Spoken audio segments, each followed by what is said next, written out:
Hello everyone, hello aspirants. uh, I hope I am audible to you. मेरी आवाज़ आप तक क्लियर आ रही होगी. मेरा नाम पीयूष कुमार है. मैंने सिविल सर्विसेज 2024 एग्जामिनेशन में I secured all India rank 409 और ये मेरा फोर्थ अटेम्प्ट था. This was my second mains. मैंने इससे पहले 2023 में भी I appeared for the mains examination. वहाँ पे मेरा मेंस नहीं हुआ था. दिस ईयर अगेन मैंने मेंस दिया, फिर interview. Fortunately I clear the exam और I made it to the list. तो आज इस लाइव सेशन का पर्पस यही है कि जो भी एस्पिरेंट्स ये देख रहे हैं, I try to share my experience. मेरी स्ट्रैटेजी क्या थी, मैंने क्या किया, क्या गलतियाँ की मैंने.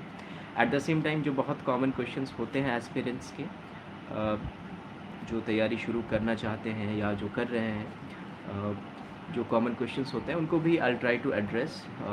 और and also one more thing, यहाँ पे वट एवर आई से फ्रॉम माई ओन एक्सपीरियंस. मैंने जो एक्सपीरियंस किया है, मैंने जो सीखा है, this was my fourth attempt. तो मैंने काफ़ी लंबा टाइम दिया है पूरे एग्जामिनेशन प्रोसेस को, और काफ़ी कुछ सीखने को मिला है. सो मैं अपना यहाँ पे एक्सपीरियंस आपसे शेयर करूँगा एंड आई होप कि वो उससे आपको थोड़ी बहुत हेल्प मिले in your preparation as well.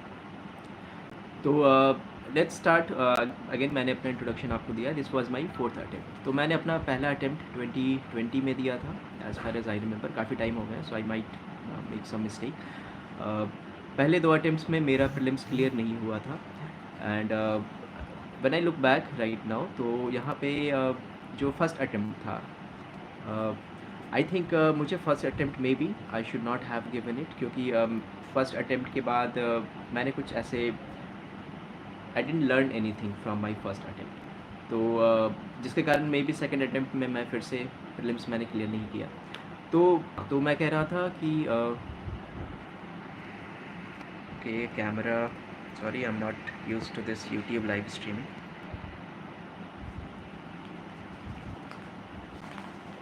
Okay, I think this is fine right now.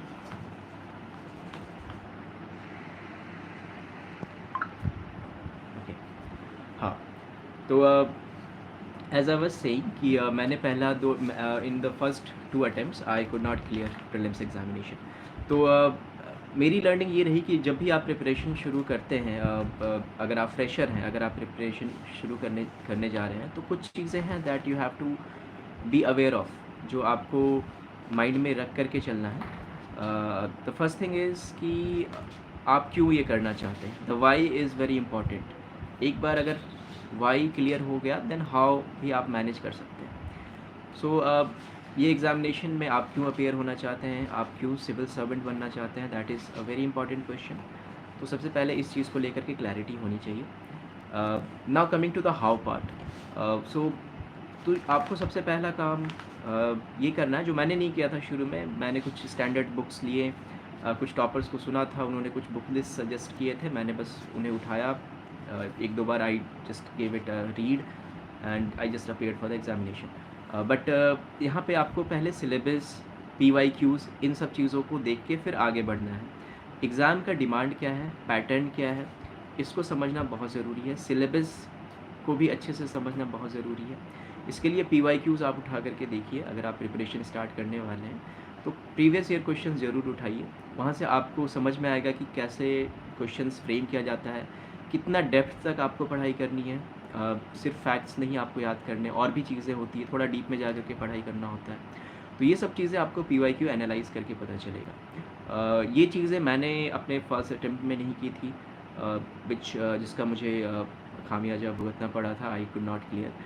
But I don't want कि आप ये मिस्टेक्स करें. अगर आप प्रिपरेशन स्टार्ट करने जा रहे हैं, देन मेक श्योर कि आप सिलेबस, PYQs, और जैसा मैंने बताया आपको, तो द वाई क्वेश्चन वो बहुत इंपॉर्टेंट है. आप क्यों ये एग्जामिनेशन में अपीयर होना चाहते हैं. Because civil services it's not just any other examination, it's not just any other job. अगर आपको जॉब करनी है, you can do better in other fields also. तो यहाँ पे पर्पस आपका क्लियर होना चाहिए, मोटिवेशन भी क्लियर होना चाहिए. Now coming to some question like, I think मेरा जर्नी, आई थिंक मैंने काफ़ी अपने जर्नी पे बोल दिया है. और लाइक अगर मैं अपना बैकग्राउंड दूँ तो मैं बोकारो स्टील सिटी झारखंड से बिलोंग करता हूँ। मैंने यहीं से अपनी 12th तक की पढ़ाई की थी और फिर college saint Xavier's college Ranchi से मैंने मैथ्स में ग्रेजुएशन किया, तो काफ़ी नॉर्मल एजुकेशनल बैकग्राउंड रहा। स्टूडेंट भी मैं ठीक था 10th क्लास तक। I was a good student. 12th तक I was also a very good student, but in college थोड़ा सा डिस्ट्रैक्ट हुआ, so my performance decline, but after that I picked up the preparation. Now coming to the other questions. अगर मैं selection की बात करूँ तो जब रिज़ल्ट आया, सो this was my 4th attempt and I was really relieved. इतना 3-4 साल के बाद, you know, after experiencing so money failures, तो जब आप फाइनली लिस्ट में अपना नाम देखते हो, यू फील रिलीव्ड। हैप्पीनेस से ज़्यादा you feel relieved. At the same time you feel happy for your parents and your family, जिन्होंने आपको बहुत ज़्यादा सपोर्ट किया है। तो this was all about me. Now coming to other questions. अब एग्जामिनेशन प्रोसेस की बात करते हैं तो आप सबको पता होगा कि 3 स्टेज होते हैं: prelims, mains and the interview, personality test जिसे कहते हैं। प्रीलिम्स एग्जामिनेशन MCQ बेस्ड होता है, जिसमें 2 पेपर्स होते हैं, CSAT and the GS paper. Now coming to, कुछ लोग जैसे कुछ प्रिपरेशन स्टार्ट करते हैं तो कुछ लोगों का कहना होता है कि कुछ लोग पूछते हैं ये क्वेश्चन जनरली कि क्या वो प्रीलिम्स और मेंस की तैयारी साथ में करें या दोनों की तैयारी अलग अलग होती है। So my opinion on this is कि जो फाउंडेशन होता है वो सेम होता है, तो जब भी आप तैयारी करना शुरू करते हैं तो वहाँ पे प्रीलिम्स या मेंस ऐसा कोई सेग्रीगेशन नहीं होता। आप जो भी बुक्स पढ़ रहे हैं, न्यूज़पेपर पढ़ रहे हैं, वो आप एक फाउंडेशन क्रिएट कर रहे हैं। ये फाउंडेशन प्रीलिम्स में भी काम आएगा आपके, मेंस में भी काम आएगा आपके। तो शुरू में ऐसा कोई सेग्रीगेशन नहीं होता है। बाद में चल कर के एक बार जब आप तैयारी में थोड़ा और टाइम देते हैं, देन जा कर के आप थोड़ा स्पेशलाइज प्रिपरेशन करते हैं, जहाँ पे आप मेंस में जो स्पेसिफिक टॉपिक्स हैं उनको प्रिपेयर करते हैं। फिर जब प्रीलिम्स आने वाला होता है तो 2-3 महीने आप बैठ कर के प्रीलिम्स की स्पेसिफिक तैयारी करते हैं। स्टार्टिंग में ऐसा कोई डिफरेंस नहीं होता है। आई कैन सी कुछ क्वेश्चंस है कमेंट सेक्शन में, I will also try to address them. Just let me have a look at it.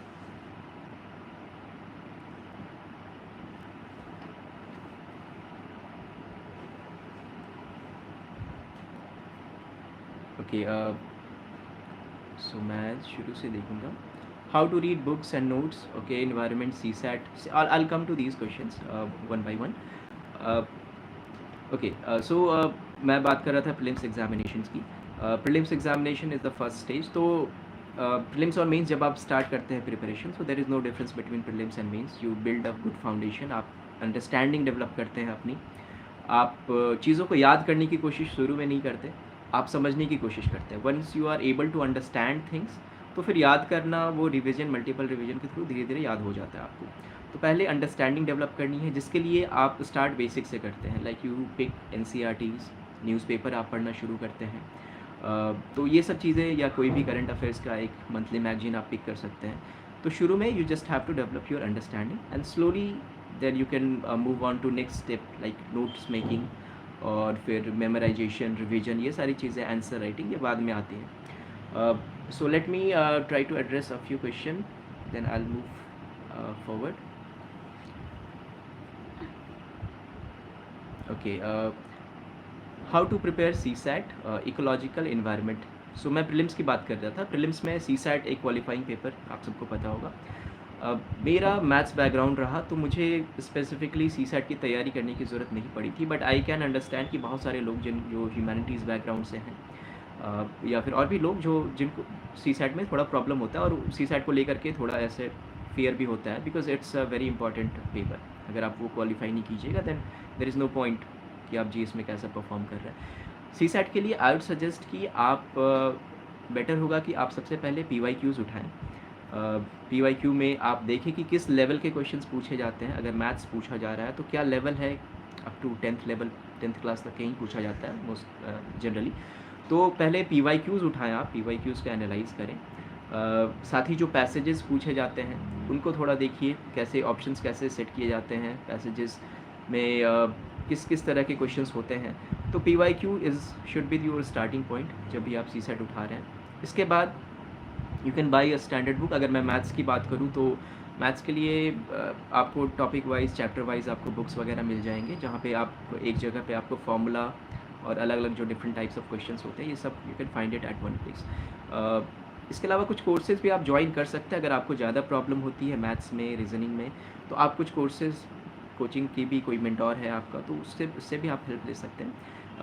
But और and the last is mock test. आप जितना ज़्यादा मॉक टेस्ट दीजिएगा उतना ज़्यादा अच्छा है आपके लिए। टाइम प्रेशर में कैसे सॉल्व करना है, कितने क्वेश्चंस अटेम्प्ट करने हैं, these are also very important, क्योंकि after all it's a qualifying paper CSAT, तो आपको बहुत ज़्यादा स्कोर नहीं करना है। तो थोड़ा स्मार्टली आपको कितने इंग्लिश करने हैं, कितने रीजनिंग, कितने मैथ्स करने हैं, तो ये सब जब आप मॉक टेस्ट में अपेयर होइएगा तो ये सब चीज़ें अपने आप आपकी क्लियर हो जाएंगी। So this was the question. Environment, ecological, ये चीज़ें हम बाद में डिस्कस कर सकते हैं। I think now coming to the next question. Okay, I'll find some question. How to read books and notes? This is a very good question, especially जो start कर रहे हैं preparation. See, book read करने का सबका अपना एक तरीका होता है बुक रीड करने का, और note making is also very personal. तो सबसे पहले अगर आप बुक पढ़ रहे हैं, फॉर एग्जांपल अगर आप लक्ष्मीकांत पिक कर रहे हैं, so first go through the index. Index को अच्छे से देखिए कौन कौन से चैप्टर्स हैं, तो इससे एक आइडिया आपको मिल जाएगा that what you are getting into. इसके बाद जैसे हर बुक को पढ़ने का एक तरीका हो सकता है, जैसे लक्ष्मीकांत को पढ़ने का बहुत लोग बताते हैं तरीका कि कुछ चैप्टर्स जैसे आप साथ में पढ़िए तो ज़्यादा अच्छा रहेगा, ज़्यादा ईजिली आप कनेक्ट करेंगे। बट इन जनरल कोई भी जब आप बुक पढ़ते हैं, so don't do passive reading. बस ऐसे बैठ कर के रीड किया, अंडरलाइन किया, ऐसे क्या होगा कि इतनी चीज़ें क्लियर नहीं होगी। बेटर होगा कि आप चीज़ों को कनेक्ट करके पढ़ें। फॉर एग्ज़ाम्पल जब भी आप, फॉर एग्ज़ाम्पल अगर आप लक्ष्मीकांत में फंडामेंटल राइट्स चैप्टर पढ़ रहे हैं, तो वहाँ पे आर्टिकल 19 के कुछ एक्सेप्शन है, लाइक फ्रीडम ऑफ स्पीच के कुछ एक्सेप्शंस हैं। उसके बाद जो राइट ऑफ रिलीजन है, फ्रीडम ऑफ रिलीजन, उसमें भी कुछ एक्सेप्शंस है। तो अब अगर आप ये सब चीज़ें पढ़ रहे हैं तो आप दोनों को कंपेयर करके देखिए कि वहाँ पे कौन सी चीज़ें हैं जो यहाँ नहीं है। तो इस तरह से कंपैरेटिव स्टडी, चीज़ों को कनेक्ट करना, थोड़ा एक्टिव रीडिंग कीजिएगा तो ज़्यादा बेटर रहेगा। अंडरस्टैंडिंग डेवलप कीजिए, मेरा सबसे ज़्यादा फोकस उसी पे रहेगा कि आप पहले अंडरस्टैंडिंग डेवलप कीजिए, लर्निंग मेमोराइजेशन बाद में आएगा, पहले चीज़ों को समझिए।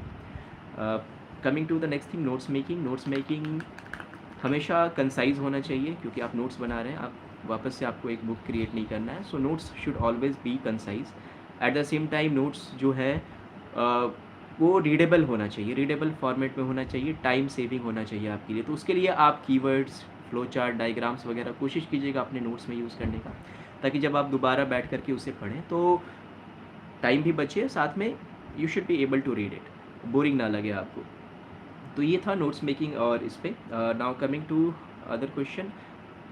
Okay, so I address other question in later part of this session. कुछ अब मेंस एग्ज़ाम की बात करते हैं। Mains exam is descriptive paper, जहाँ पे आपके 4 जीएस होते हैं, 2 ऑप्शनल एंड एक ऐसे होता है और 2 लैंग्वेज होता है, विच इज़ कंपलसरी। तो यहाँ पे सबसे पहला क्वेश्चन आता है कि ऑप्शनल कैसे सेलेक्ट करें, क्योंकि ऑप्शनल बहुत ही इंपॉर्टेंट पेपर होता है आपके एग्जामिनेशन में। अगर आप मेंस की मार्कशीट उठा करके देखोगे टॉपर्स की, तो optional plays a very big role selection में। तो ऑप्शनल चूज़ करना बहुत इंपॉर्टेंट है, बहुत एक बड़ा डिसीजन हो सकता है इस प्रिपरेशन में। ऑप्शनल सिर्फ इसलिए चूज़ मत कीजिए कि किसी टॉपर्स को, आपने किसी टॉपर को देख लिया और उसके मार्क्स अच्छे थे ऑप्शनल में, तो वो सुन करके आपने चूज़ कर लिया। अपना इंटरेस्ट देखिए, और भी 2-3 क्राइटेरिया हो सकते हैं, लाइक मटेरियल अवेलेबिलिटी कितनी है, ट्रेंड्स आप उठा करके भी देख सकते हैं, दैट ऑल्सो इज़ इम्पॉर्टेंट। तो सबसे पहला जो इम्पॉर्टेंट चीज़ है वो आपका इंटरेस्ट क्या है। अगर आपका बैकग्राउंड सब्जेक्ट है वो, अगर आपने ग्रेजुएशन किया है उस सब्जेक्ट से, than it will be the best choice. अगर आप उस सब्जेक्ट में इंटरेस्टेड भी हैं और आपका ग्रेजुएशन सब्जेक्ट भी वो रहा है, तो just go for that optional. अब अगर ये नहीं है तो फिर you can just look at की रिसोर्स अवेलेबिलिटी, किस में ईजिली अवेलेबल है रिसोर्सेज, पास्ट ट्रेंड्स आप देख सकते हैं मेंस एग्जामिनेशन के। ये सब कुछ बेसिस है जिस पे आप अपने जो ऑप्शनल का जो चॉइस है उसको आप एक चॉइस आप ले सकते हैं कि कौन सा ऑप्शनल आपका होना चाहिए। And again as I said कि optional plays a very important role. कुछ बुक लिस्ट के बारे में भी लोग पूछते हैं कि बुक लिस्ट क्या होना चाहिए। बुक लिस्ट बहुत ही कॉमन है, बहुत सारे लोगों ने ऑलरेडी सजेस्ट कर रखा है आपको बुक लिस्ट क्या होंगे। स्टार्ट विद द बेसिक्स, जो स्टैंडर्ड बुक्स हैं एनसीईआरटी से स्टार्ट करना है आपको। अगर आपके बेसिक्स क्लियर नहीं है, आपको याद नहीं है, तो स्टार्ट विद द एनसीईआरटी। अगर आप बहुत लोगों को एनसीईआरटीज़ पढ़ने की ज़रूरत नहीं भी पड़ती क्योंकि उनका बैकग्राउंड ऑलरेडी होता है ह्यूमैनिटीज़ में, तो उनके लिए it's not compulsory, but starting point NCERT काफ़ी अच्छा है।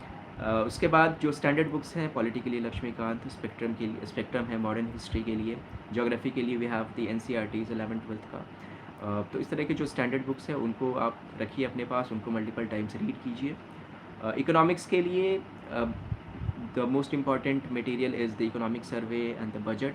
अपार्ट फ्रॉम दैट जो भी करंट में चीज़ें हो रही है न्यूज़पेपर के थ्रू आप फॉलो कर सकते हैं। करंट अफेयर्स मैगजीन भी आपको मिल जाएगा, जो भी आपको सुटेबल लगे आप उससे पढ़ सकते हैं। सो बुक लिस्ट के बारे में आई डोंट थिंक ज़्यादा डिटेल में डिस्कशन की ज़रूरत है। There are already thousands of videos जहाँ पे यू कैन फाइंड कि कौन से बुक्स रेलेवेंट हैं, कौन से आपको पढ़ने चाहिए। ओल्ड एनसीईआरटी न्यू एनसीईआरटी में भी लोग कंफ्यूज होते हैं, बट जनरली हिस्ट्री के लिए लोग ओल्ड एनसीईआरटी प्रीफर करते हैं। बाकी सब्जेक्ट्स के लिए new NCERT is very good enough. तो ये सब कुछ रिसोर्सेज से रिलेटेड कुछ क्वेश्चंस हैं। The most one of the most important aspect is answer writing इस पूरे एग्जामिनेशन में। मेंस एग्ज़ाम बहुत ही इम्पॉर्टेंट पार्ट है इस पूरे प्रोसेस का, और it is a descriptive examination जहाँ पे आपको आंसर्स लिखने होते हैं। आंसर राइटिंग इज़ समथिंग जो कि हम ज़्यादातर लोगों को डिफ़िकल्ट लगता है, क्योंकि हम राइटिंग का काम बहुत ही कम ही करते हैं। यूजुअली जब भी हम कॉलेज में होते हैं या स्कूल में होते हैं तो राइटिंग हम यूजुअली जब एग्जामिनेशन होता है तभी हम लिखते हैं, तभी हम अपना राइटिंग का जो स्किल है वो यूज़ करते हैं। तो राइटिंग जो पार्ट है, जो मेंस एग्जामिनेशन है, that is why mains examination is difficult. At the same time 3 घंटे में बहुत ज़्यादा क्वेश्चन आपको अटेम्प्ट करना होता है, पेजेस फिल करने होते हैं। So it's a very challenging process, but ये किया जा सकता है ओवरकम चैलेंज को through practice. There is only one solution, practice. Content आपके पास है, आप रिवीजन कर लोगे बैठ करके, बट जब तक आप प्रैक्टिस नहीं कीजिएगा आंसर राइटिंग, हर दिन बैठ करके 5-6 एटलीस्ट क्वेश्चन आप बैठ करके टाइम प्रेशर में नहीं लिखिएगा, अनटिल टिल देन आप जो आंसर राइटिंग है वो इम्प्रूव नहीं होगी। तो आप, but at the same time अगर आप लिखिएगा then I can assure you कि आपका आंसर ऑटोमेटिकली जो क्वालिटी है वो इम्प्रूव होगा। मे बी शुरू में आपको नहीं लगेगा कि आप अच्छे आंसर्स लिख पा रहे हैं, आप थोड़ा इनर्शिया भी फील होता है, आप क्वेश्चन पढ़ते हैं बट आप हाथ नहीं चला पाते, इंट्रोडक्शन क्या करें, कैसे पॉइंट जनरेट करें, तो ये शुरू में होगा। बट जैसे जैसे आप जितना ज़्यादा रीड कीजिएगा, जितना ज़्यादा रिवाइज कीजिएगा, और एट द सेम टाइम जितना ज़्यादा प्रैक्टिस कीजिएगा, answer writing will come naturally to you. Time लगा करके, टाइम प्रेशर में भी लिखने की प्रैक्टिस कीजिए, मॉक टेस्ट वगैरह में अपेयर होइए। So these are important things for answer writing. कोई अच्छा मेंटोर अगर आपको मिलता है तो that is also again a very good thing, जो कि आपके आंसर्स को इवेलुएट करे। अगर आपके पीयर्स हैं, आसपास कोई ग्रुप है, तो उसमें भी बैठ करके आप एक दूसरे के आंसर्स को इवेलुएट कर सकते हैं, फीडबैक वगैरह दे सकते हैं। So the only solution, the only thing that I would say about answer writing is practice, and just keep practicing. जितना ज़्यादा प्रैक्टिस कीजिएगा, it's like your muscle building, जितना ज़्यादा आप उसे काम में लगाइएगा उतना स्ट्रांग होगा वो। Now coming to other things, okay, let me just address few question, then I'll move.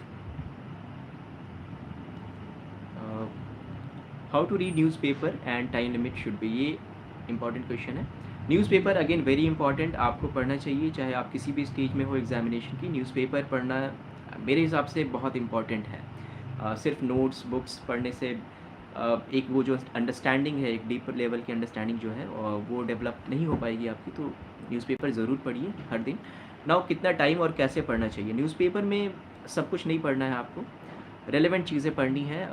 For example आप न्यूज़पेपर में जो एडिटोरियल सेक्शन होता है, सबसे पहले आप वो सबसे इंपॉर्टेंट सेक्शन है आपके पूरे न्यूज़पेपर का, तो जस्ट ओपन द एडिटोरियल, और वहाँ भी अगेन जो पॉलिटिकल नेचर के एडिटोरियल है उनको आप अवॉइड कर सकते हैं। सोसाइटी से रिलेटेड, इन्वायरमेंट से रिलेटेड, इंटरनेशनल रिलेशन से रिलेटेड, इकोनॉमिक्स से रिलेटेड जो आर्टिकल्स दिए हुए होते हैं उनको पढ़िए। इसके अलावा कुछ पेजेस हैं जैसे कि जो इंटरनेशनल न्यूज़ होते हैं उनको फॉलो कीजिए। तो न्यूज़पेपर में शुरू में कोशिश कीजिए स्टार्टिंग में एटलीस्ट 1 आवर शुरू में देने की, ताकि एक हैबिट डेवलप हो। Further you can just go into more detail. Newspaper habit शुरू में डेवलप करना बहुत इंपॉर्टेंट है, और एक बार ये हैबिट अगर हो जाती है then it will follow you throughout the preparation, और ये काफ़ी काम आएगा आपके प्रीलिम्स में, मेंस में, इंटरव्यू में, तीनों स्टेज में newspaper reading is very important. Note making, I think you also asked about, the student also asked about, I think, note making. uh, okay, time limit, it depends on you। starting में आप may be आप 1-2 editorial ही पढ़िए, क्योंकि मैंने देखा है कि जो लोग स्टार्ट करते हैं वो शुरू में 5 दिन न्यूज़पेपर पढ़ते हैं, फिर वो छोड़ देते हैं क्योंकि वो थोड़ा बोरिंग प्रोसेस हो जाता है न्यूज़पेपर रोज़ रोज़ पढ़ना। तो स्टार्टिंग में you can just limit yourself, थोड़ा सा दो ही एडिटोरियल पढ़ा आपने शुरू में। हैबिट जनरेट करना, हैबिट बनाना ज़्यादा इंपॉर्टेंट है। एक बार जब आप न्यूज़पेपर आदत हो जाएगी कि सुबह उठ के न्यूज़पेपर देखना है, then you can try to read more, try to give 1.5 या 2 आवर्स, बट ज़्यादा भी नहीं देना है आपको time. 2 hours I think is more than enough for newspaper. Relevant चीज़ें पढ़नी है आपको, जो भी बेकार की चीज़ें उन पर टाइम वेस्ट नहीं करना आपको न्यूज़पेपर में। Okay, how to make short, I think short notes के बारे में मैंने आप पहले बताया है कि शॉर्ट नोट्स जो हैं वो सबसे पहली बात रीडेबल होनी चाहिए, टाइम आपका सेव करे ऐसे होने चाहिए। और फ्लो चार्ट्स वगैरह कोशिश कीजिए, डायग्राम, फ्लो चार्ट ये सब यूज़ करने की अपने शॉर्ट नोट्स में। ये डायग्राम आप एग्जामिनेशन में भी डायरेक्टली यूज़ कर सकते हैं अपने आंसर्स में, जिससे कि टाइम भी बचेगा, एट द सेम टाइम आपका आंसर और ज़्यादा प्रेजेंटेबल भी लगेगा, थोड़ा डिफरेंट भी लगेगा। So I have already addressed about note making. Let me look at sir, ever felt revision boring? How you tackle? Yeah, revision, I think the whole process is a bit exhausting, थोड़ा monotonous हो सकता है. Revision part boring है, I agree. कभी कभी हमें लगता है कि हमने पढ़ लिया है, so we can just move on to next thing. But revision is very important. जब आप टेस्ट देने बैठते हैं तो फिर आपको रियलाइज़ होता है कि आपको चीज़ें याद नहीं आ रही हैं, तो वहाँ पे रिविजन का इम्पोर्टेंस आपको रियलाइज़ होगा. Revision, you have to do revision. I think there is no substitute of it. इसके लिए अगर आप अपना नोट्स बना के रिवाइज़ करते हैं तो ज़्यादा बेटर रहेगा. हर बार बुक उठा के रिवीजन करना इज़ वेरी टाइम टेकिंग. तो बेटर होगा कि आप अपने नोट्स रखिए, नोट्स को बार बार रिवाइज़ कीजिए. एक बार जब आप बुक अच्छे से पढ़ लेते हैं, बुक के हेल्प से फिर आप जब नोट्स बनाते हैं तो बार बार अपने नोट्स को रिवाइज़ कीजिए. So that will be more helpful. Okay, let's look at some other question here. So I'll go through them one by one, so just be patient. Which current affair magazine is good? Again, there is no one good answer which current affair magazine is good. It depends on you. आपको कौन सा पढ़ना ज़्यादा अच्छा लगता है, कौन से मैगजीन में आप टाइम कम लगता है आपको पढ़ना. Most of the people they around me they use to read vision magazine. मैं भी विजन को ही फॉलो करता था मंथली मैगजीन में. But at the same time ऐसा कोई कंपल्शन नहीं है, ऐसा कोई बेस्ट मैगजीन नहीं है मार्केट में. जो आपको अच्छा लगे आप ट्राई कर सकते हैं. आप 3-4 जो भी कोचिंग्स हैं जिनके मैगजीन्स ज़्यादा फेमस हैं, आप उनको पिक करके, या फिर जो लेसर नोन कोचिंग्स हैं या कोई और ग्रुप्स वगैरह हैं, तो आप वहाँ से मैगजीन आप उठा करके कंपैरिजन कर सकते हैं कि कौन सा आपके लिए सूटेबल है, किसको पढ़ने में आपको कम टाइम लग रहा है, किसके फॉर्मेटिंग ज़्यादा इजी है, इजी टू रीड कौन सा है. तो ये सब चीज़ें कंसिडर कीजिए वाइल पिकिंग मैगजीन. के ethics course and strategy. Ethics again is a very important paper, और एथिक्स थोड़ा डिफरेंट पेपर है जीएस जो भी सारे बाकी के जीएस हैं. तो एथिक्स के लिए the syllabus is very well defined for ethics. तो सिलेबस के जो कीवर्ड्स हैं, जो टर्म्स हैं, उनसे रिलेटेड आपको नोट्स वगैरह बनाने हैं. अगर कोचिंग के नोट्स हैं आपके पास तो वो भी बेटर है, आप उनको मल्टीपल टाइम्स रिवाइज़ कीजिए. बहुत सारे अच्छे टीचर्स भी हैं एथिक्स के, तो अगर आपको एथिक्स में प्रॉब्लम हो रहा है you can join their courses as well. मैंने क्या किया था कि मैंने एथिक्स का खुद का नोट्स बनाया था. एथिक्स में सबसे ज़्यादा इंपॉर्टेंट होता है डेफिनेशंस एंड एग्जाम्पल्स खासकर. तो एग्जाम्पल्स के लिए आपको जो भी टॉपिक है, अगर आप इंटीग्रिटी पढ़ रहे हैं, अगर आप इमोशनल इंटेलिजेंस पढ़ रहे हैं, कोई भी टॉपिक पढ़ रहे हैं, तो मेक श्योर कि आपके पास अच्छे एग्जाम्पल्स होने चाहिए उन टॉपिक से रिलेटेड जो कि आप एग्जामिनेशन में यूज़ करें. डेफिनेशंस वगैरह आपको याद होने चाहिए. इमोशनल इंटेलिजेंस का क्या डेफिनेशन है, एटीट्यूड का क्या डेफिनेशन है. तो ये जो डेफिनेशंस हैं इनसे रिलेटेड शॉर्ट नोट्स आप बना सकते हैं. एज आई सेड, एग्जाम्पल्स वगैरह. एंड ऑल्सो PYQ बहुत ज़्यादा इंपॉर्टेंट है. PYQs प्रैक्टिस कीजिए. टॉपर्स की कॉपीज़ आप उठा करके देख सकते हैं जिन्होंने एथिक्स में अच्छा स्कोर किया है. आप उनके आंसर्स को देख करके एनालाइज कर सकते हैं दैट व्हाट दे डिड, क्यों उनके अच्छे मार्क्स आए हैं. तो ये सब चीज़ें जस्ट ट्राई टू फॉलो. और एथिक्स कोशिश कीजिएगा, एथिक्स आप प्रीलिम्स से पहले आप एथिक्स कंप्लीट करने का, क्योंकि ethics is a very important और स्कोरिंग पेपर है. इसमें अच्छे मार्क्स आते हैं लोगों के एथिक्स में.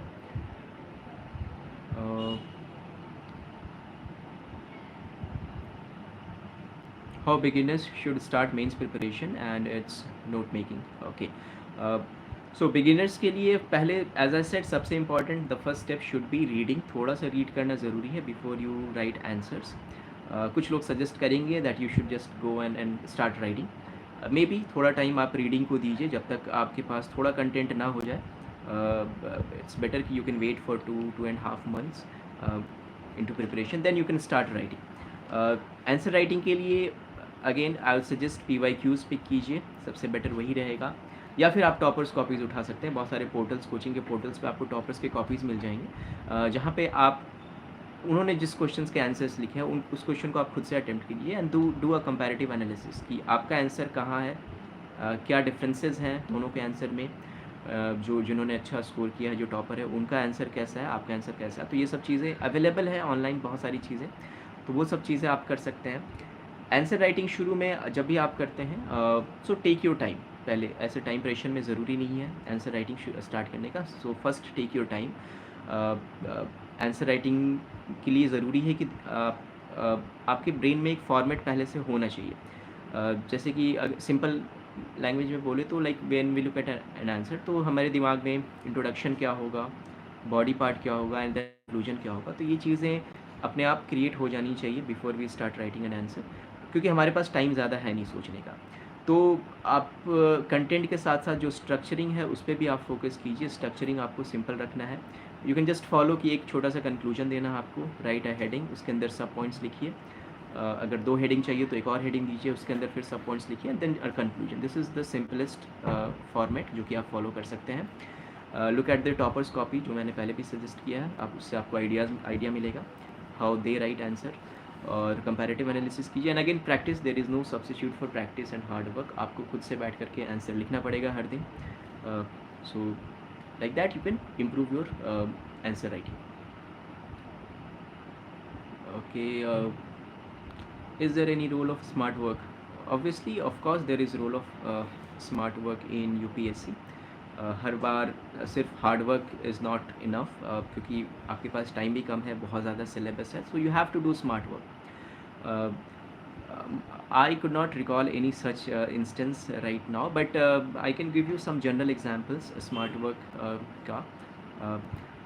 सबसे पहली चीज़ है कि आपको हर चीज़ के नोट्स नहीं बनाने हैं. बहुत सारी ऐसे टॉपिक्स हैं मेंस में जिसके नोट्स आपको बने बनाए मिल जाएंगे एंड काफ़ी ज़्यादा अच्छे नोट्स होते हैं जिसको आप डायरेक्टली एग्जाम में यूज़ कर सकते हैं. For example disaster management, internal security, agriculture, इन सब टॉपिक्स के आपको बने बनाए नोट्स मिल जाएंगे. तो इनके ऊपर ज़्यादा टाइम देने की ज़रूरत नहीं है.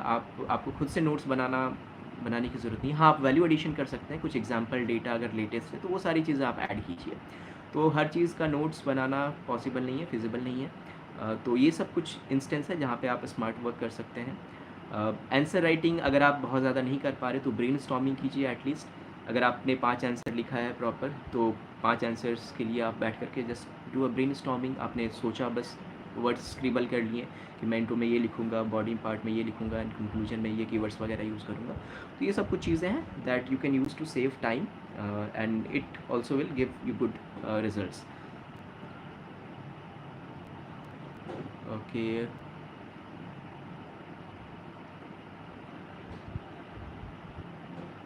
Sir mains level notes PYQ basis पर कैसे थीम एनालाइज करके नोट्स बनाएं?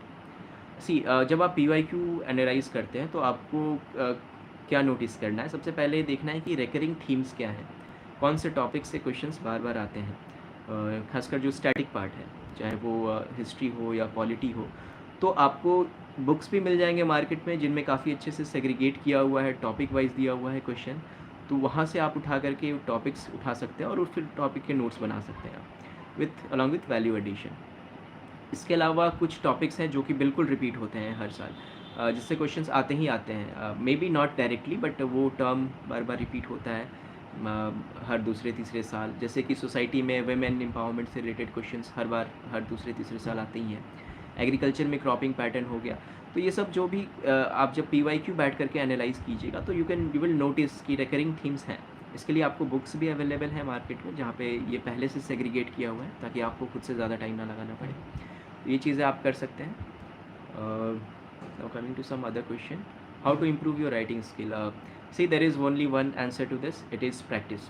Read and practice, read and write, ये साइकिल आप कंटिन्यू रखिए थ्रू आउट योर प्रिपरेशन। जितना ज़्यादा लिखिएगा, जितना ज़्यादा पढ़िएगा, आपकी राइटिंग स्किल उतना ज़्यादा इम्प्रूव होगी।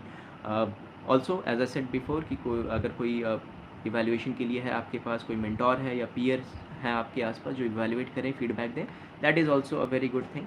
ये सब चीज़ें कीजिए and just write, don't think too much. Pen उठाइए, पेपर उठाइए and just start writing. Daily target के हिसाब से पढ़ाई करनी चाहिए क्या? बिल्कुल। So this is something that I want to address also, कि जब भी मैंने जब प्रिपरेशन स्टार्ट की थी तो as far as I can recall कि मेरा कोई ऐसे स्ट्रैटी नहीं था। शुरू में मैंने जस्ट बुक्स उठाए, बुक्स पढ़ा, कुछ नोट्स पढ़ लिए। तो टारगेट्स होना बहुत ज़रूरी है, स्ट्रैटेजी, प्लानिंग, टारगेट्स होना बहुत ज़रूरी है इस प्रोसेस में। क्योंकि क्या होता है कि फिर आप रैंडमली चीज़ें पढ़ने लगते हैं जिसमें टाइम काफ़ी ज़्यादा आपका वेस्ट होता है। और टारगेट्स हमेशा जो भी है वो छोटे टारगेट्स रखिए, स्मॉलर गोल्स रखिए, वो ज़्यादा बेटर है रैदर देन लॉन्ग टर्म। क्योंकि जब आपके टारगेट्स पूरे नहीं होंगे तो फिर वो आपको बुरा लगेगा, it could be demotivating. So it's better कि आप डेली टारगेट या वीकली टारगेट रख सकते हैं, और एग्जीक्यूट कीजिए उसे, उस टारगेट्स को, उन टारगेट्स को, एंड अपने प्रोग्रेस को ट्रैक कीजिए फर्दर। सो या it's a very good thing कि अगर आप टारगेट रख के पढ़ाई करते हैं तो आपके लिए काफ़ी बेटर होगा। डेली की जगह आप 2-3 दिन वीकली टारगेट भी रख सकते हैं।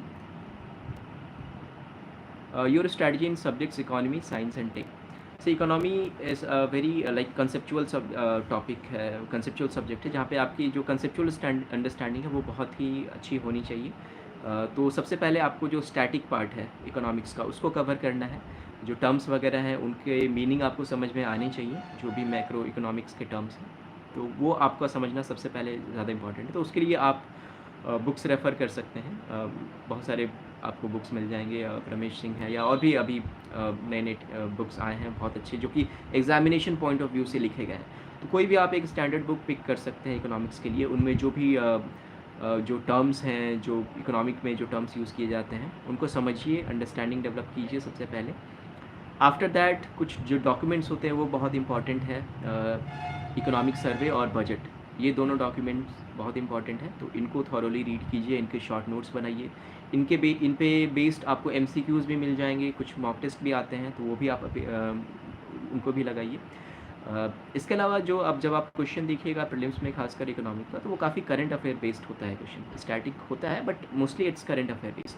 तो करंट अफेयर्स फॉलो करना बहुत ज़्यादा ज़रूरी है इकोनॉमिक्स में। मंथली मैगजीन या ईयरली मैगजीन जो भी आपको सुटेबल लगे उनको, किसी भी एक कोचिंग का आप उठा सकते हैं जो आपको बेटर लगे, and just try to revise it multiple times. तो ये सब चीज़ें आप कर सकते हैं इकोनॉमिक्स के लिए। Science and tech, again science and tech में कुछ बेसिक चीज़ें हैं जो क्लियर होनी चाहिए। साइंस एंड टेक में कुछ टॉपिक्स हैं, फॉर एग्जांपल स्पेस है, स्पेस डिफेंस एक टॉपिक है, बायोटेक्नोलॉजी एक टॉपिक है। तो सबसे पहले इनकी बेसिक चीज़ें क्लियर होनी चाहिए। अगर आप स्पेस पढ़ रहे हैं देन यू शुड नो कि अलग अलग ऑर्बिट्स क्या हैं, जियो स्टेशनरी ऑर्बिट क्या है, पोलर ऑर्बिट क्या है। अगर आप बायोटेक्नोलॉजी पढ़ रहे हैं तो वहाँ पे भी जो बेसिक चीज़ें हैं वो आपके पहले वो क्लियर होना चाहिए। After that you can just follow the current affairs, जो भी करंट इवेंट्स हो रही हैं through any magazine that you like.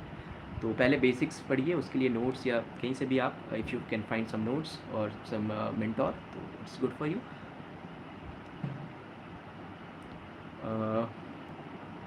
C question is कि कंसिस्टेंसी नहीं बन पा रही है, डिसिप्लिन कैसे लाएं पढ़ाई में। It's a very common problem, क्योंकि ये काफ़ी इंड्योरिंग प्रोसेस है, it's a long term process, it's not a sprint, marathon है ये।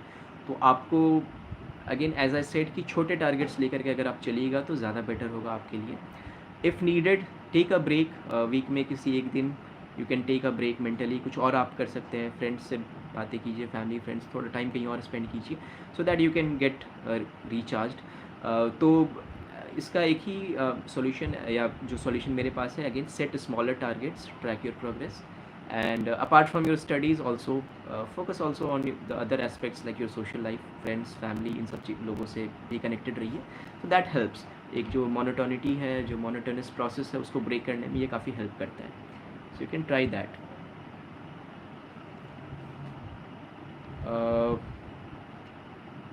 Okay, so there are something that I want to address before I go to these questions.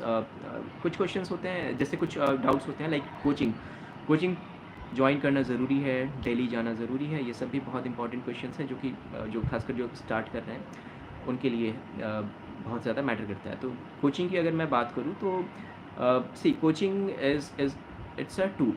Coaching आपको guarantee नहीं दे सकता that you will clear the examination. There are lakhs of people who are joining coaching every year.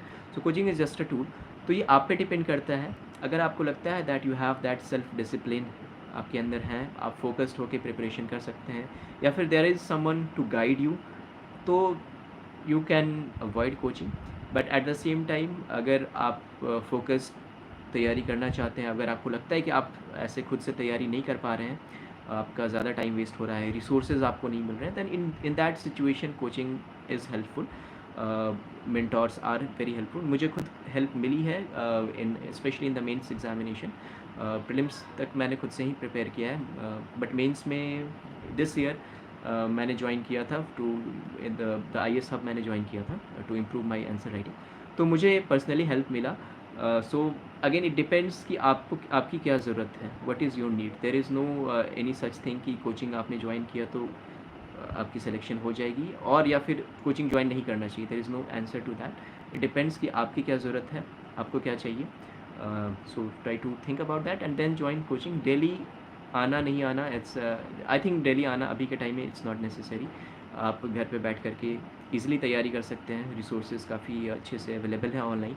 तो daily आना is not that much of a big question.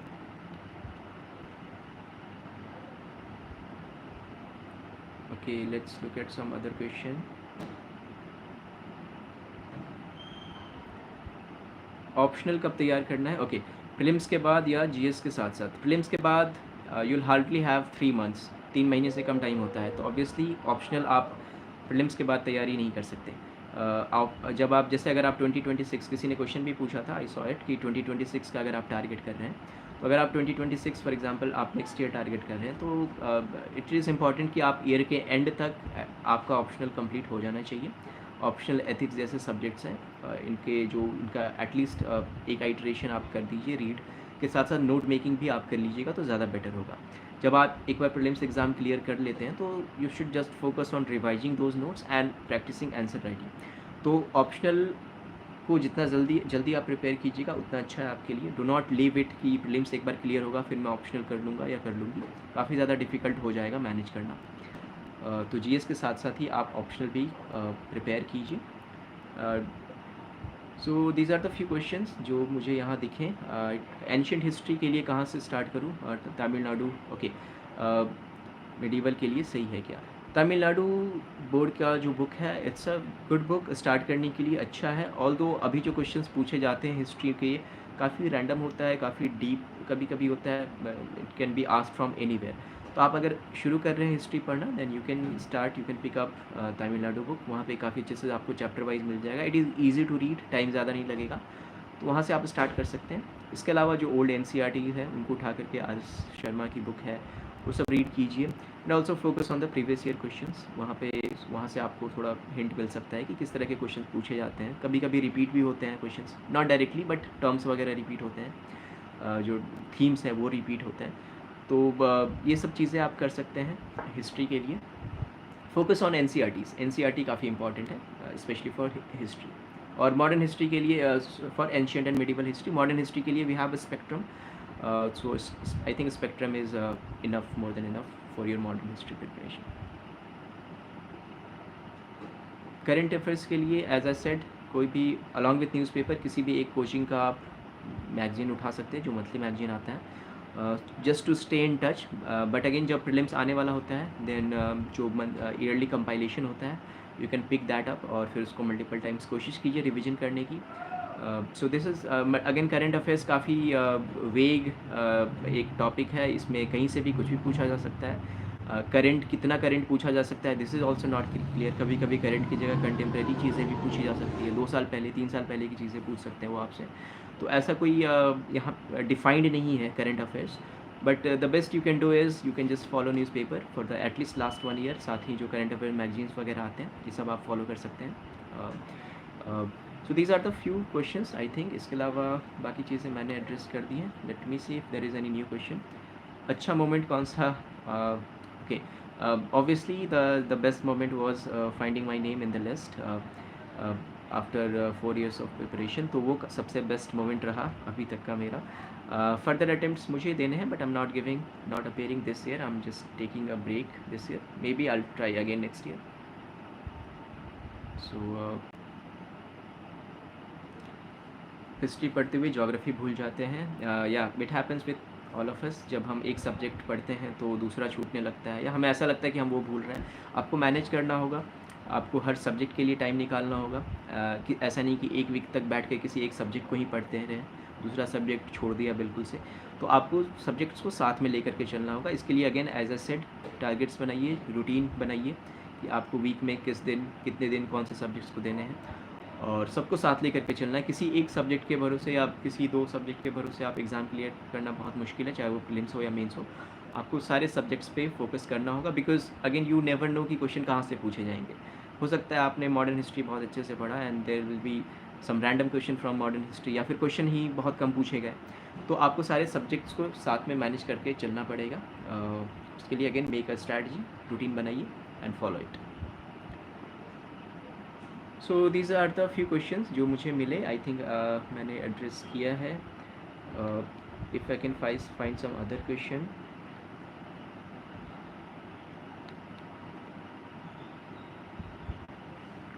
Okay, interview process is one thing that I think मैंने address नहीं किया है. So I can share a few things about the personality test, जो कि last stage होता है examination का. Personality test as the name suggest, it is a test of your personality. वहाँ पे आपसे नॉलेज या फैक्चुअल चीज़ें नहीं एक्सपेक्ट की जाती हैं कि आपको पता हो या आप बताएं. Although they might ask you, but it's okay if you don't know it. वहाँ पे जब आप सिलेबस उठाइएगा और जब आप पर्सनैलिटी टेस्ट वाला पार्ट देखिएगा, तो यू विल फाइंड कि what are they looking for. जो क्या क्या क्वालिटीज़ हैं जो वो देखना चाहते हैं. ऑनेस्टी, इंटीग्रिटी, लीडरशिप, कॉन्फिडेंस वगैरह. तो ये सब चीज़ें इंपॉर्टेंट है पर्सनैलिटी टेस्ट के लिए. पर्सनैलिटी टेस्ट की प्रिपरेशन अगेन डैफ जो है, आप जो डिटेल्ड जो आपका एप्लीकेशन फॉर्म होता है उसको, जो वहाँ पे जो भी चीज़ें आप भरते हैं, पहली बात तो उसे ऑनेस्टली भरिए. आप जो भी, अगर आप अपनी हॉबीज़ लिख रहे हैं वहाँ पे, तो मेक श्योर कि वो आपकी हॉबी है, आपको सच में उसमें इंटरेस्ट है, तभी आप लिखिए. ऐसे सुपरफिशियल नहीं होना चाहिए कुछ भी. करेक्ट इन्फॉर्मेशन आपको देना है. तो सबसे पहले आप डैफ प्रिपेयर कीजिए. आपका बैकग्राउंड क्या है, अगर आप किसी जॉब में हैं तो उसको अच्छे से आपको पता होना चाहिए. उस जॉब में क्या क्या आप कर रहे थे, रिक्वायरमेंट्स क्या थी. एट द सेम टाइम जो भी करेंट इवेंट्स है वो काफ़ी इंपॉर्टेंट है, उससे बहुत ज़्यादा पूछा जाता है पर्सनैलिटी टेस्ट में. And the last and I think the most important is your communication skill. जो एक्सप्रेस आप कैसे करते हैं खुद को, अपने आइडियाज़ को कितने क्लियर तरीके से, कंसाइज तरीके से एक्सप्रेस करते हैं. So these are the things that matters in the personality test. इसके लिए करेंट अफेयर्स, मैगजीन्स वगैरह, जो न्यूज़पेपर्स हैं उनको फॉलो कीजिए, और ग्रुप में बैठ करके डिस्कशन वगैरह करने से एक दूसरे से क्वेश्चंस वगैरह पूछ सकते हैं आप. So that in that way you can improve your communication skill as well. So I think ज़्यादातर क्वेश्चंस मैंने एड्रेस कर दिया है. Let's look at if there is any other question. What you did differently from the last attempt as you got selected? Okay, it's a very good question. मैंने as I said in the first 2 attempt I could not clear the prelims examination. So when I look back, if I look back right now, मुझे लगता है कि मैंने prelims examination में mock test कम लगाया था और revision मेरा कम था. तो ये 2 चीज़ें मैंने I overlooked in the first few attempts. तो mock test बहुत ज़्यादा important है. PYQ एनालिसिस भी मैंने नहीं किया था. मैंने बहुत सुपरफिशियल तरीके से किया था. तो ये चीज़ें बहुत इंपॉर्टेंट है. मुझे भी बताया कि आपको डिमांड समझ में आता है, पैटर्न भी, आप पैटर्न इन द सेंस कि कैसे ऑप्शंस क्रिएट किए जाते हैं, कहाँ पे ट्रैप्स हो सकते हैं. तो ये सारी चीज़ें आप PYQ एनालाइज करके देख सकते हैं. मॉक टेस्ट लगाइएगा तो मॉक टेस्ट से आपको अगेन जो MCQ सॉल्व करने का एक एप्टीट्यूड है, एक जो इंस्टिंक्ट, क्या होता है कि knowledge is not everything in prelims examination. Hardly आप 30-35 क्वेश्चंस आप सॉल्व कर सकते हैं on the basis of your knowledge. बाकी के जो क्वेश्चंस हैं वहाँ पे आपको स्मार्टली थोड़ा सा रिस्क लेना होता है. इंस्टिंक्ट पे बिलीव करना होता है, एलिमिनेशन वगैरह जो भी चीज़ें होती हैं, तो ये सब पे भी आपको फोकस करना होता है। तो ये चीज़ें आप मॉक टेस्ट के थ्रू ही आप जनरेट कीजिएगा। जितना ज़्यादा आप मॉक टेस्ट दीजिएगा उनको और जितना ज़्यादा रिवीजन कीजिएगा, it will be good for you. मैंने यही मिस्टेक्स की थी इन द फर्स्ट 2 अटेम्प्ट दैट मैंने रिवीजन कम किया था और मॉक टेस्ट भी मैंने कम लगाए थे। इनफैक्ट ऑलमोस्ट बहुत ही कम लगाए थे। मेंस एग्ज़ाम की अगर बात करें तो मेंस में मेरा 2023 में मेंस क्लियर नहीं हो पाया था। वहाँ पे अगेन मैंने आंसर राइटिंग प्रैक्टिस बहुत कम किया था और मैंने प्रीलिम्स के बाद प्रॉपर तरीके से मैंने मेंस प्रिपरेशन स्टार्ट की। तो मुझे नोट्स भी बनाने थे, रिवीजन भी करना था, आंसर राइटिंग भी करना था। तो ये सारा कुछ मैनेज नहीं हो पाता 3 महीने 2.5 महीने का टाइम में। It's very difficult. तो अगर इसलिए बेटर होगा कि आप पहले से ऑप्शनल नोट्स वगैरह, एथिक्स जैसे सब्जेक्ट्स, ये सब पहले से आप प्रिपेयर करके रखें ताकि एक बार प्रीलिम्स हो जाए, you can just focus on answer writing practice and revision. So you have to took coaching. I took coaching for my mains this year. इससे पहले मैंने ऑनलाइन टेस्ट वगैरह लिए थे, but I did not join any classroom program ever. हाँ, मैंने mains के लिए इस साल क्वालिटी इनरिचमेंट प्रोग्राम जो IAS हब में है वो ज्वाइन किया था. Okay, so if you are going in right direction और नॉट, ये तभी होगा जब आप अपने प्रोग्रेस को ट्रैक करेंगे थ्रू टेस्ट वगैरह. जब आप टेस्ट में धीरे धीरे यू कैन सी कि आपसे क्वेश्चंस बन रहे हैं, और अगर नहीं भी बन रहे हैं then you have this sense कि okay this question is something that ये मैंने कहीं पढ़ा है. So when you start feeling these things, तो आपको लगता है कि that you are in the right direction. जब आप PYQs उठाते हैं, ये PYQs आप सॉल्व करते हो, और तो ये सब तरीका है ट्रैक करने का अपने जो प्रोसेस, जो प्रिपरेशन है उसको. तो at the same time if you have some mentor senior, take guidance from them. उन्होंने क्या किया है, कैसे किया, तो that will be also helpful. Book की कितनी रीडिंग होनी चाहिए, see there is no one any specific number कि कितनी बार आप रिवाइज करो.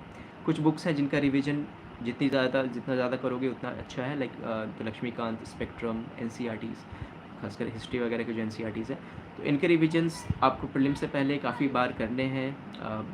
मुझे जितना याद है I did like 4-5 times at least. तो रिवीजन आपको करना पड़ेगा. There is again no specific number, but the more you do the better it is for you. तो आप जितना ज़्यादा कीजिएगा उतना ज़्यादा रिजल्ट आपको मिलेगा प्रीलिम्स में and also in mains. Daily routine I think routine मेरा काफ़ी फ्लेक्सिबल होता था. एज सच दिन भर पढ़ाई ही करनी होती थी, इसके अलावा कोई काम था नहीं. So I used to start my day with the newspaper. उसके बाद जो भी सब्जेक्ट मैंने सोच रखा है कि जो भी मेरे रूटीन में दिया हुआ है, तो मैं कोशिश करता था कि दिन में एटलीस्ट 2 सब्जेक्ट्स उठाऊँ, क्योंकि एक सब्जेक्ट पढ़ना इट गेट्स बोरिंग. तो एटलीस्ट 2 सब्जेक्ट आप पिक कर सकते हैं, कोई भी 2. और फिर you also can pick a current affairs magazine. तो बेसिकली ये चीज़ें I use to do for mostly for prelims examination. After that mains में रिवीजन एंड आंसर राइटिंग, दिन को 2 पार्ट में आप रिवाइज कीजिए and in the next part you do answer writing. तो यही था मेरा routine. Also keep your routine flexible and also very ऐसे इतना ज़्यादा रेगरस नहीं बना देना रूटीन की जो फॉलो ना हो. तो ऐसे इस चीज़ का भी आपको ध्यान रखना है. ओके, आई थिंक ज़्यादातर क्वेश्चन मैंने एड्रेस किया है. I'd say a few things in the end. Enrichment program, as I said, मैंने IAS हब ज्वाइन किया था by MK Yadav sir. There I took the quality enrichment program for the mains examination. Geography resource NCERT, जो NCERT के 4 books हैं 11th-12th के, that is more than enough. इसके अलावा आप GC लॉन्ग भी पढ़ सकते हैं. GC लॉन्ग का स्पेशली जो सेकंड पार्ट है जहाँ पे अलग अलग क्लाइमेटिक जोन्स के बारे में दिए हुए हैं, वो आप पढ़िए. एंड ऑल्सो एटलस, ये मैंने मिस किया था. Atlas is very important. Mapping से क्वेश्चंस आते हैं, तो मैप जो है वो क्लियर होना चाहिए आपका. So these are the resources. एक एटलस रखिए, NCERT एंड GC लॉन्ग में.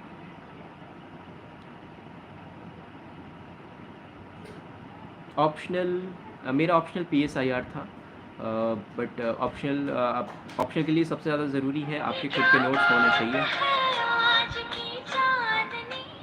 तो ऑप्शनल के लिए सबसे ज़्यादा ज़रूरी है कि आपके खुद के नोट्स होने चाहिए, वो भी शॉर्ट नोट्स होने चाहिए, ताकि एंड में आपको रिवाइज़ करने में ज़्यादा टाइम ना लगे. So I guess that is all from the chat. Videos better होगा कि आप खुद से रीड करें वीडियोस। मैंने खुद ऐसे कोई वीडियोस नहीं देखे, but there are some teachers like Sudarshan Gujjar sir हैं जिनकी वीडियोस काफ़ी लोग देखते हैं, तो वो आप फॉलो कर सकते हैं। But again it's your personal choice कि आपको क्या करना है। But the most important thing is कि आप NCERTs पढ़िए। NCERT are the most important source for geography and the mapping Atlas.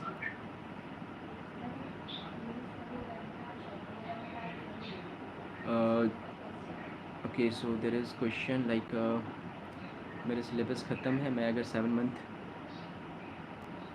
या अगर आप 7 मंथ डेली 10 आंसर लिखते हैं, that is very good thing, that is more than enough, that is enough practice. अगर आप कंसिस्टेंटली हर दिन 10 answer बैठ के लिख रहे हैं तो ये काफ़ी अच्छी चीज़ है। So just try to do that. NCERT for geography and GC long का नोट्स बनाए थे? नहीं, मैंने जोग्राफी के नोट्स नहीं बनाए थे। NCERT काफ़ी कंसाइज है, तो ऐसे एज सच मैंने खुद के नोट्स नहीं बनाए थे। बट अगर आपको ज़रूरत फील हो रही है then you can make. And for ethics, okay, ethics के लिए अगेन यू कैन बेटर होगा कि you can pick any coaching notes जहाँ पे जो सिलेबस के अकॉर्डिंगली चीज़ें जो है वो एक्सप्लेन की गई है। बट कोचिंग नोट्स जो है वो काफ़ी डिटेल्ड होंगे, it will not be easy to revise. तो आपको खुद के नोट्स बनाने हैं एथिक्स के, और जब आप नोट्स बना रहे हैं एथिक्स में देन कुछ चीज़ें जो आपको वैल्यू एडिशन करना है, लाइक डायग्राम्स, एग्जाम्पल्स, डेफिनेशंस होने चाहिए अच्छे। तो ये सब चीज़ें अपने नोट्स में रखिए, आप उनको बार बार रिवाइज़ कीजिए। PYQs अटेम्प्ट कीजिए एथिक्स के जो क्वेश्चंस हैं। जो टॉपर्स के आंसर्स, जो मैंने पहले भी बताया कि टॉपर्स के जो आंसर्स हैं जो आपको पोर्टल पे मिल जाएंगे, बहुत सारे कोचिंग जो भी जहाँ भी वो मॉक देते हैं, तो वहाँ पे आप उठा करके उन क्वेश्चंस को खुद से अटेम्प्ट कीजिए and you can compare it with what toppers have written. तो उससे भी थोड़ा आप सेल्फ एनालिसिस कर सकते हैं। And the last option again is you can join some course, some good course. There are some good courses for ethics out there, you can join them. हाँ, GC long मैंने पढ़ा था। GC long का specially जो जो climatic zones अलग अलग बताए गए हैं, वो काफ़ी अच्छे से एक्सप्लेन है। मेरा मीडियम इंग्लिश था।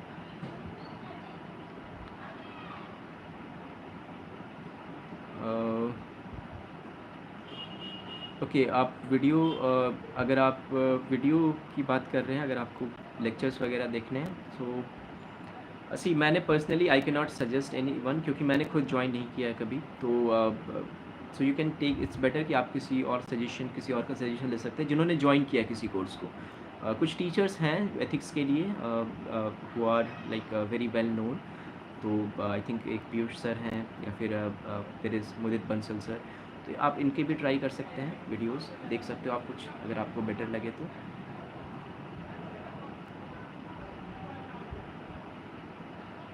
Okay, I think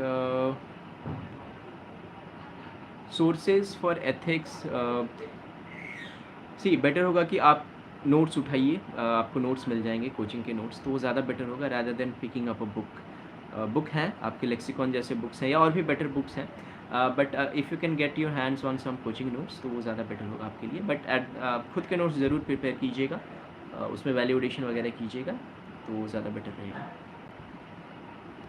I have been preparing for the last 4 years, और ज़्यादातर मैंने खुद से ही किया है प्रिपरेशन। मैंने एज अ सेड मैंने कोई क्लासरूम कोर्स ज्वाइन नहीं किया था except for the quality enrichment program this year. ठीक है, I guess this is all from me right now. ज़्यादातर क्वेश्चन मैंने एड्रेस कर दिया है। नई चीज़ें याद नहीं रहती, आपको रिवाइज़ करना होता, लाइन बाय लाइन बहुत कम ही चीज़ें याद होती हैं आपको। कोई चीज़ पढ़ने के बाद अगले दिन, मे बी अगले दिन याद हो, बट 2-3 दिन के बाद इट विल स्लोली, जैसे जैसे आप दूसरी चीज़ें पढ़ने लगते हैं then things will slowly fade away from your memory. नई चीज़ें आती हैं, बट इसलिए रिवीजन बहुत ज़रूरी है। जितनी ज़्यादा बार आप रिवाइज़ कीजिएगा, चीज़ों को देखिएगा, तो वो अपने आप चीज़ें जो है वो याद होंगी। अगर आपको कभी कभी हमें लगता है कि हमें याद नहीं है, but when we look at question तो वहाँ पे वी फील कि ओके मैंने ये कभी कहीं देखा है, या मुझे ये फील हो रहा है। तो ये सब चीज़ें जो हैं वो रिवीजन के थ्रू ही होती है। सो इट्स नॉट नेसेसरी कि चीज़ें आपको बिल्कुल लाइन बाय लाइन हमेशा याद हो। अगर पार्ट्स भी याद हैं तो उसके हेल्प से भी आप, चाहे वो प्रीलिम्स हो या मेंस हो, आप आंसर वहाँ पे अपना दे सकते हैं। So I guess this is all for today. It was very nice answering your questions. आपसे इंटरेक्ट करके अच्छा लगा। मिनिमम कितना टाइम लगता है प्रिपरेशन में? and to clear in a go. It's a long process, तो minimum 1.5 years आपको अगर आप consistently हर दिन बैठ करके 8-10 घंटे दे सकते हैं, फोकस्ड स्ट्रैटेजी के साथ प्रिपेयर करते हैं, then 1.5 year is a good time जिसमें आप कर सकते हो पूरा सिलेबस कवर. बट अगेन बहुत ही फोकस्ड प्रिपरेशन चाहिए आपको with along with good strategy. Last question, we have to read whole like in world history, या फिर जो वर्ल्ड हिस्ट्री जैसे जो टॉपिक्स हैं इस पे ज़्यादा टाइम देना इज़ नॉट वेरी स्मार्ट, क्योंकि एक क्वेश्चन हार्डली आएगा आपके मेंस एग्जामिनेशन में. तो वहाँ पे अगेन टॉपिक्स काफ़ी ज़्यादा डिवाइडेड है. वर्ल्ड हिस्ट्री में काफ़ी अच्छे से आपको टॉपिक्स मिल जाएंगे सेग्रीगेटेड.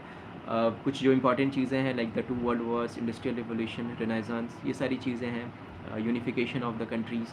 तो यहाँ पे टॉपिक्स पहले से आपको दिए हुए हैं. इन टॉपिक्स पे आप खुद के नोट्स या बने बनाए नोट्स आपको मिल जाएंगे. So just you can go and read them multiple times, just try to revise them. बस इतना काफ़ी है वर्ल्ड हिस्ट्री के लिए, ज़्यादा टाइम देने की ज़रूरत नहीं. Focus on the important subjects जहाँ पे ज़्यादा रिटर्न आपको मिलेंगे, लाइक सोसाइटी हो गया, पॉलिटी हो गया, इकोनॉमिक्स है, ये सारे जो टॉपिक्स हैं उन पर ज़्यादा फोकस कीजिए. I am from Bokaro steel city, Jharkhand. Laxmikanth daily पढ़ते हैं पेज, या फिर उनको 40 पेज याद नहीं आई मे बी. अगर किसी की लाइक रिटेंशन पावर बहुत ही अच्छी हो, मेमोरी बहुत ही अच्छी है, तभी जा कर के 40 पेज किसी को याद हो सकता है, क्योंकि Laxmikanth still in itself is a very dense book. तो अगर आप 10 पेज भी पढ़ते हैं तो उन 10 पेज में इतनी ज़्यादा चीज़ें दी हुई होती है, बहुत सारे फैक्ट्स होते हैं, बहुत सारी चीज़ें वहाँ मेंशन होती है. तो इतना सब कुछ याद रखना I do not think it's humanly possible. तो वहाँ पे रिवीजन, छोटे नोट्स, MCQs वगैरह सॉल्व करने से ज़्यादा बेटर होता है. तो if someone is saying then maybe ऐसा हो भी सकता है. सम पीपल आर एक्सेप्शंस, तो it's possible also. NCERT geography पढ़ने में दिक्कत हो रही है. कैन यू इलेबोरेट थोड़ा, क्या दिक्कत आ रही है, लाइक समझ नहीं आ रहा आपको या बोरिंग लग रहा है? लक्ष्मीकांत समझ में नहीं आ रहा है, ठीक है. लक्ष्मीकांत अगेन एज अ सेड, लक्ष्मीकांत काफ़ी एक बल्कि डेंस बुक है, तो उसको समझना थोड़ा टाइम देना पड़ेगा आपको. 2-3 बार पढ़ना पड़ेगा, तब जा कर के चीज़ें समझ में आएंगी आपको. अगर कोई टर्म आपको समझ में नहीं आता, you can take help from Google, ChatGPT भी आजकल काफ़ी ज़्यादा. Try to use these tools, ठीक है. आज अभी प्रिपरेशन काफ़ी चेंज हो चुका है, तो try to use these tools जहाँ पे आपको चीज़ें सिंपल लैंग्वेज में एक्सप्लेन की जाएंगी. But again you have to be patient. एक रीडिंग 2 रीडिंग में सारी चीज़ें समझ में नहीं आती. Even today if I sit down and read Laxmikanth, तो मुझे भी बहुत सारी ऐसी नई चीज़ें मिल सकती है आज भी. तो थोड़ा पेशेंट होकर आपको पढ़ाई करना होगा. Give it some time.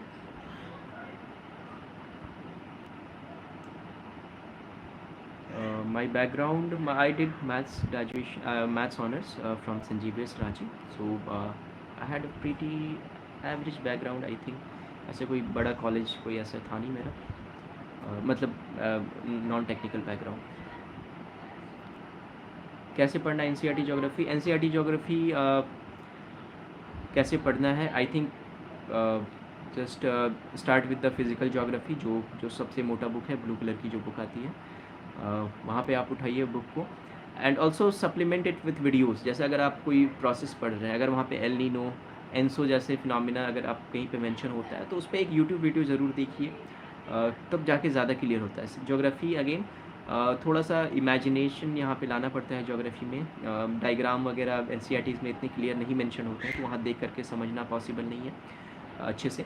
तो वीडियोज़ के हेल्प से आप अपने जो रीडिंग है उसको सप्लीमेंट कीजिए. और स्टार्ट विथ फिज़िकल ज्योग्राफी, फिर जो इंडियन ज्योग्राफी है उसको आप पढ़ सकते हैं. ह्यूमन ज्योग्राफी ठीक है, बट इतना ज़्यादा important prelims point of view से नहीं है. तो फिज़िकल इंडियन ज्योग्राफी पे ज़्यादा फोकस कीजिए, मैपिंग वगैरह पे ज़्यादा फोकस कीजिए. And as I said use अच्छे चैनल्स हैं ज्योग्राफी पे, आपको बहुत सारे चैनल्स मिल जाएंगे, वहाँ पे जा कर के you can look at those interesting videos. Geography is a very interesting subject, तो अगर आप थोड़ा अच्छे से पढ़ेंगे then you will find it very interesting subject. Prelims marks में कितने आए कि sure, again no clear answer to this. मैंने देखा है लोगों को 60s में आते हैं, दे क्लियर द एग्जामिनेशन. कुछ लोग 100s में कंसिस्टेंटली लाते हैं, they could not make it to the mains examination. तो बट जब आप मार्क्स देते हो तो obviously marks is are important, marks से इम्पैक्ट पड़ता है आप कितना स्कोर कर रहे हैं। बट मार्क्स देने का पर्पस ये है कि आपके जो प्रिपरेशन में जो गैप्स हैं आप उनको फिल कीजिए। अगर आपने पॉलिटी पढ़ा है और पॉलिटी का मॉक दे रहे हैं बैठ करके, and if are not scoring well, आपसे कुछ क्वेश्चंस नहीं बन रहे, so you can just sit down and analyse कि कौन सा पार्ट मैंने ढंग से नहीं पढ़ा। अगर मैंने फंडामेंटल राइट पढ़ा था और फिर भी मुझसे फंडामेंटल राइट का ये क्वेश्चन नहीं बना, then there is something that you missed, जो आपने ध्यान नहीं दिया। तो मॉक का पर्पस ये होना चाहिए आपका, जो प्रिपरेशन में गैप्स हैं उनको फिल कीजिए। टाइम प्रेशर में कैसे क्वेश्चन सॉल्व करने हैं, कितनी बार आप क्वेश्चन को एग्जामिनेशन में कितने बार आप क्वेश्चन को रिपीट कीजिएगा, लाइक 2 बार 3 बार आप क्वेश्चन को रीड कर रहे हैं, कितना कर पा रहे हैं, ये सब चीज़ों के लिए मॉक टेस्ट ज़्यादा इंपॉर्टेंट है। Focus on these things rather than marks.